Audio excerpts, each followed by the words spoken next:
ఇప్పుడు Raghuramakrishnaraju versus IPS అధికారి సునీల్ కుమార్ మధ్య పచ్చగడ్డి వేస్తే భగ్గుమంటున్న పరిస్థితి. సునీల్ కుమార్ గారేమో ఆయన అవినీతి చేశారని చెప్పేసి దాదాపుగా 3 బ్యాంకులను లూటు చేశారని చెప్పేసి ఆయన మాటలు మాట్లాడుతున్నారు. రఘురామకృష్ణరాజు ఏమో సర్వీస్ రూల్స్కి విరుద్ధంగా మాట్లాడుతున్నారని చెప్పేసి ఆయన మాట్లాడుతున్నారు. ఈయనేమో కాపులకు రాజ్యాధికారము, అదేవిధంగా మాకు డిప్యూటీ సీఎం ఇవ్వాలన్నట్టు కూడా ఆయన మాట్లాడుతూ ఉన్నారు. కాపులే సీఎంగా ఉండాలని 29 ఎన్నికల్లో అని చెప్పేసి సాధ్యమవుతుందా? అటు పవన్ కళ్యాణ్ గారేమో ఇంకా కూటమి 15 ఏళ్ళు కలిసి ఉండాలని చెప్పి ఆయన మాట్లాడుతున్నారు. ఒకటి ఇవన్నీ పక్కన పెడితే సునీల్ కుమార్ గారు సర్వీస్లో ఉన్నారు. Already government post deputy speaker అంటే అసలు కాంట్రవర్షియల్ చేయకూడదు. ఒక అత్యున్నతమైన పదవి గవర్నమెంట్ అంటే అది రూల్స్కి వ్యతిరేకంగా గవర్నమెంట్ పదవి కింద లెక్క వస్తుంది. అది అంటే గవర్నర్కి తర్వాత రాష్ట్రపతి గవర్నర్ తర్వాత speaker it is very ruling. అంటే ఎవరికి కూడా వ్యతిరేకం ఉండకూడదు. అలాంటిది ఆయన మాట్లాడడం తప్పే. అంటే స్పీకర్ విలువలు ఉన్నాయి, డిప్యూటీ స్పీకర్ వాల్యూస్ ఉన్నాయి. అలాగే ఆయన కూడా ఐపీఎస్ కూడా వాల్యూస్ ఉన్నాయి. కనుక ఆయన్ని మీరు సర్వీస్ రూల్స్ నుంచి తప్పిస్తే మిమ్మల్ని సర్వీస్ రూల్స్ నుంచి తప్పించాలి. ఎందుకంటే మీరు మాట్లాడకూడదు, ఆయన మాట్లాడకూడదు. బ్యాంకుల లూటీ అనేది ఆటోమేటిక్గా బ్యాంకర్స్ నుంచి ఏదో సుప్రీంకోర్టుకు ఏదో వెళ్ళింది, ఎదురు దెబ్బ అని ఏదో అన్నారు. కనుక ఏది ఏమైనా ఒక అత్యుత్తమైన పదవి వచ్చినప్పుడు ఆ పదవిని అలంకారంగా ఉండాలి. ఎదుటి వాళ్ళు ఏం మాట్లాడినా మనం ఆ పదవిలో ఉన్నాం కాబట్టి మనం మాట్లాడకూడదు. యాజ్ ఎ లీగల్గా మనం మాట్లాడకూడదు. కనుక కొన్ని విషయాల్లో మరి రఘురామకృష్ణరాజు గారు కూడా ఆ పదవిని మర్చిపోతున్నారు ఆయన. కనుక సునీల్ కుమార్ గారు అవ్వచ్చు. ఇదొక విషయం. కాపులకి అధికారం ఎప్పుడో వచ్చేది. వంగవీటి మోహన రంగా గారితోనే కాపులు సీఎం అవ్వాలి, మాకు దాసరి నారాయణరావు గారితోనే సీఎం అవ్వాలి. చిరంజీవి గారు అయిపోతున్నాడు అనుకున్నాం మేము. మా ఆశాజ్యోతి రంగా గారు ఎప్పుడైతే చనిపోయారో, చంపబడ్డారో మేము తర్వాత దాసనాథ గారు అనుకున్నాం, చెరువుండి అర్రం జోగి గారు అనుకున్నాం, ముద్రగడ పద్మనాభ గారు అనుకున్నాం. అలాగే పెద్ద మాకు ఇంటికి ఆశాజ్యోతి చిరంజీవి గారు అనుకున్నాం, కోణిదల చిరంజీవి గారు అనుకున్నాం. చిరంజీవి గారు కొంతమంది స్వార్థం చేసి ఆయన మాయ చేసి ఆయన మంచితనాన్ని ఆసరాగా తీసుకొని కొంతమంది మోసం చేసి ఆయన్ని బోళ్ళతో కొట్టించారు.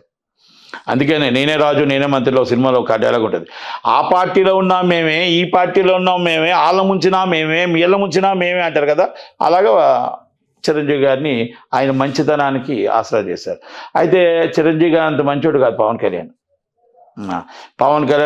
మొత్తం టోటల్గా ఆటుపోట్లతో దెబ్బతిని ముందుకెళ్తూ వచ్చి ఒక కులాన్ని ప్రేమించలేదు ఆయన. అన్ని కులాలని ప్రేమించాడు, అన్ని మతాలని ప్రేమించాడు. అభిమానులు అన్ని కులాలు అన్ని మతాల్లో ఉన్నాయన్నారు. కాపులు ఏనాటికైనా సీఎం అవ్వాలి అనేది మా కోరిక. మేము ఏ రోజైనా మాకు కాపులు ఎప్పుడు కాపాడటమే తెలుసు, మోసం చేయడం రాదు. కాపులు పడగొడతానంటే మేము నిలబెడతామని చెప్పాం. చిరంజీవి గారు అదే చెప్పారు. జగన్మోహన్ రెడ్డి మేము పడగొడతా అన్నాడు, నేనే నిలబెడతా అని చెప్పి కిరణ్ కుమార్ రెడ్డి గారు గవర్నమెంట్ నిలబెట్టాడు. అలాగే చంద్రబాబు నాయుడు గారు కష్టాల్లో ఉంటే నేనున్నాను అండగా పవన్ కళ్యాణ్ గారు. ఇది కాపుల నైజం. కాపులు ముఖం మీదే మాట్లాడతారు, కాపులు ముఖం మీదే చెప్తారు. కాపులు ఎప్పుడు కూడా అందరం ఎక్కాలి, అది మొత్తం టోటల్గా ఇది చేయాలని చూడరు. కాపాడడం అంటే అవతల వాళ్ళని కాపాడే నైజం మాది ఉంది. కాబట్టి మాట ఇస్తే మాట తప్పదు. కాబట్టి పవన్ కళ్యాణ్ గారు ఒక మాట ఇచ్చాడు. ఏమన్నాడు? మీరు సీఎం అన్నారు, ఆయన సీఎం అయ్యాడు. ఆయన డిప్యూటీ సీఎం అన్నాడు. ఇప్పటికీ అదే మాట మీద ఉంటాడు ఆయన. 15 సంవత్సరాలు కలిసి ఉండాల్సిందే అంటాడు ఆయన. కానీ ఏనాటికైనా మేము సీఎం అవ్వాలని మేము కోరుకుంటున్నాం. కాపులుగా మా హక్కు అది, మేము కోరుకుంటున్నాం. అది అవ్వాలని కోరుకుందాం. సునీల్ కుమార్ గారు ఏ విధంగా చెప్పారో నాకు తెలియదు, కానీ మేము పవన్ కళ్యాణ్ గారు కాపుల్లో సీఎం అవ్వాలని మేము మా వ్యక్తిగత కోరికలే. ఆయన ఏమంటారంటే ఒక కూటమికి బాధ్యతగా ఒక మాట ఇచ్చామంటే మాట తప్పకూడదు, మనం నిలబడాలి అని ఆయన నైజం అయింది. అందుకే కాపులు ఎప్పుడు కూడా మంచి చేసేవారే, చెడు చేసేవారు కాదు. కాపులు అందరం ఎక్కించేవారు, అందరం ఎక్కేవారు కాదు. అందరం ఎక్కాలి అంటే మాకు నిమిషం పని. కానీ ఏ రోజు కూడా మాట ఇచ్చామంటే మాట తప్పలేదు. రెడ్లికి మాట ఇచ్చాం, నిలబెట్టాం. అలాగే మొత్తం టోటల్గా చంద్రబాబు నాయుడు గారికి మాట ఇచ్చాం, నిలబెట్టాం. అలాగే మీకు జగన్మోహన్ రెడ్డి గారికి మాట ఇచ్చాం, నిలబెట్టాం. ఈరోజు అంబటి రాంబాబు అవ్వచ్చు, పేరు నాని అవ్వచ్చు, లేకపోతే ముద్రగడ పద్మనాభ గారు ఎవరు కాపులు కాదా? మరి ఇప్పుడు దీంట్లో ఉన్నారు కాపులు కాదా? చినరాజప్ప ఎవరు కాపులు కాదా? తోట నరసింహం కాపులు కాదా? తోట తిరుమతులు కాపులు కాదా? ఉదాహరణకి ఎందుకు మనం చెప్పుకుంటూ వెళ్తే గురువారి అమర్నాథ్ ఎవరండి? గురువారి గురునాథరావు ఎవరండి? బొత్స సత్యబాబు ఎవరండి? కాపులు ఎప్పుడు కూడా ఒక మంచి ఒక కాపాడటానికి వచ్చారు. ఒక కాపుదలు అంటారు, కాపులు అంటారు. అంటే మేము కాపులు వ్యవసాయం చేసేవారు. వ్యవసాయం అంటే కల్మషం తెలియదు మాకు. మేము ఎప్పుడు కూడా ఎదుటి వాళ్ళని నిలబెట్టడమే తెలుసు, పడగొట్టడం మాకు తెలియదు. అందుకే పవన్ కళ్యాణ్ గారు ఎప్పుడు చెప్తారు, మాట ఇచ్చావు మాట తప్పకూడదు, మన ధర్మాన్ని మనం పాటించాలి అని చెప్తారు. చిరంజీవి గారు అదే చెప్తారు ఎప్పుడు కూడా, ఎదుటి వాళ్ళకి మంచి చేయాలి కానీ చెడు చేయకూడదు అంటారు. ఇది కొణిదెల ఫ్యామిలీ. అలాగే ముద్రగడ పద్మనాభ గారు మాట ఇచ్చి మాట తప్పకుండా, ఏ రోజైతే ఓడిపోయి మాట ఇచ్చారో ఆ మాటకి పద్మనాభ రెడ్డిగా పెట్టుకున్నాడు. అంటే అది క్రెడిబిలిటీ అంటాను నేను, ఇస్ క్రెడిబిలిటీ. అలాగే మీకు ఎవరవనండి, నేనంటే ఈ పార్టీలకు చెప్పట్లేదు, ఒక కులానికి చెప్తున్నాను. మా ఫాదర్ కూడా కాపు పోరాట సమితి కోసం, నేనున్నాను కాపు పోరాట సమితి కోసం, ఎంతో చేస్తాం. ఇప్పటికి కూడా 26 రంగానాడు ఒక నా చేతనైంది దాకా నేను కూడా మనుషులు పంపిస్తాను, వెళ్ళటానికి ప్రయత్నం చేస్తాను. మాకు ఇక్కడ ఎలక్షన్స్ ఉన్నాయి, ఒకవేళ 26 వెళ్ళకపోతే ఆశ వస్తుంది. ఆ అమ్మాయి రావాలి, రంగా గారి ఆశయాలు కాపాడుకోవాలి, రాధా గారు రావాలి, నిలబడాలి. 37 సంవత్సరాలు అయిపోతుంది, ఇప్పటికీ కూడా ఇంకా రంగా గారు అంటే, ఈ రోజుకి కూడా కోట్లాది మంది జనంలో రంగా గారు అలా నిలిచిపోయారంటే ఆయన మరి ఎంతగా పోరాడాడు అనేది ఒక్కసారి చూసి. ఓకే, ఇప్పుడు వైసీపీ అధికారంలోకి వస్తుందని చెప్తున్న పరిస్థితి, జగన్మోహన్ రెడ్డి గారు అధికారంలోకి వస్తే జైలుకు పంపిస్తామంటున్నారు. ఆ జైలుకు పంపిస్తున్న వ్యాఖ్యలకు ఇటు లోకేష్ గారు కౌంటర్ ఇచ్చారు. రెడ్ బుక్ లో 3 పేపర్లు ఓపెన్ చేశాను, ఇంకా మొత్తం పేపర్లు చూడలేదన్నట్టు ఆయన మాట్లాడారు. జగన్మోహన్ రెడ్డి వ్యాఖ్యలకు పవన్ కళ్యాణ్ గారు కూడా కౌంటర్ ఇచ్చారు. ఏపీలో యూపీ ట్రీట్మెంట్ కావాలా అని చెప్పేసి, కాలుకు కాలు మక్కికి మక్కి విరగొడతామన్నట్టు మాట్లాడారు. వైసీపీ అధికారంలోకి వస్తుందా?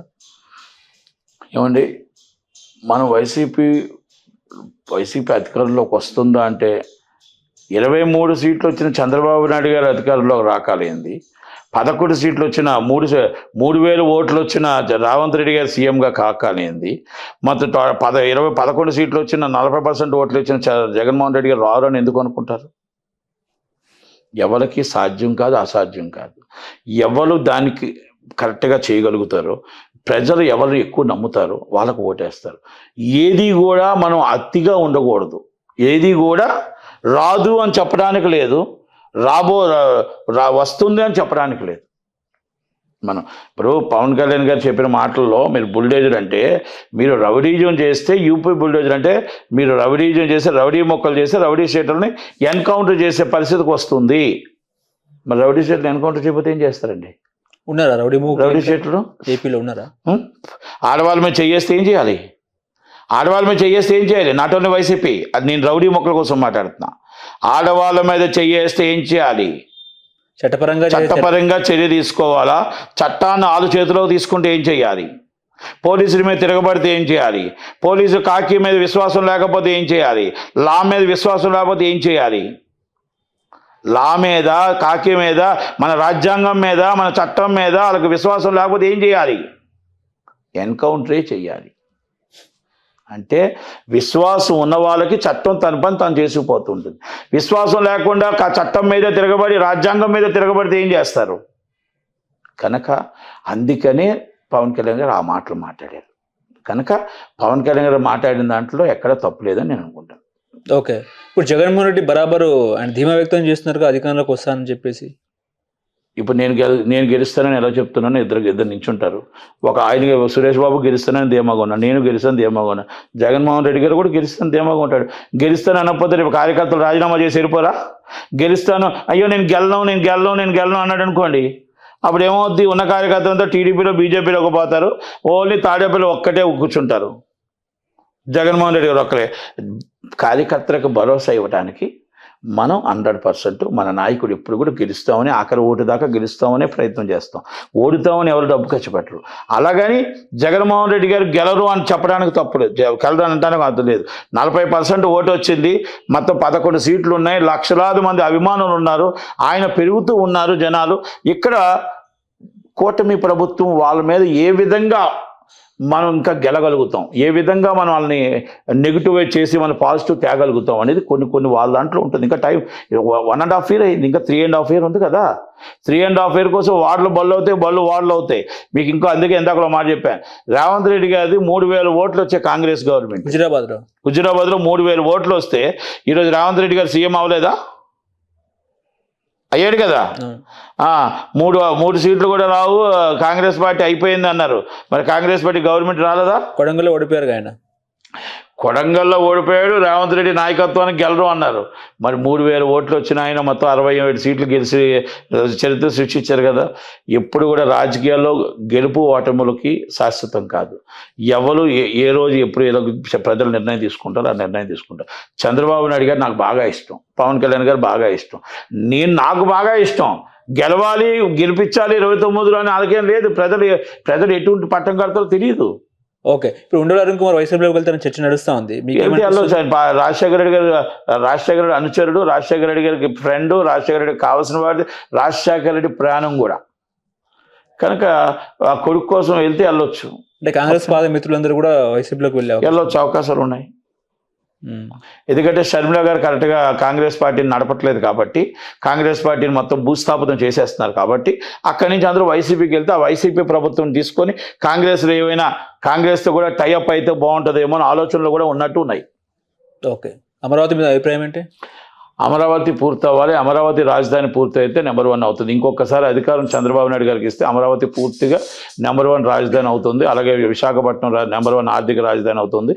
సినిమా ఇండస్ట్రీ మొత్తం కారిడార్ ఉంటుంది. 5 సంవత్సరాలు ఇస్తే పూర్తి కాదు, కానీ 10 సంవత్సరాలు కరెక్ట్గా చంద్రబాబు నాయుడు గారికి మనం ఇచ్చామంటే ఈ number 1 city and Amaravati, number 1 city and Andhra Pradesh, మన ఏడుకొండవాడి దయ వల్ల మొత్తం టోటల్గా నెంబర్ 1 ఆంధ్రప్రదేశ్ అవుతుందని అనుకుంటున్నాను.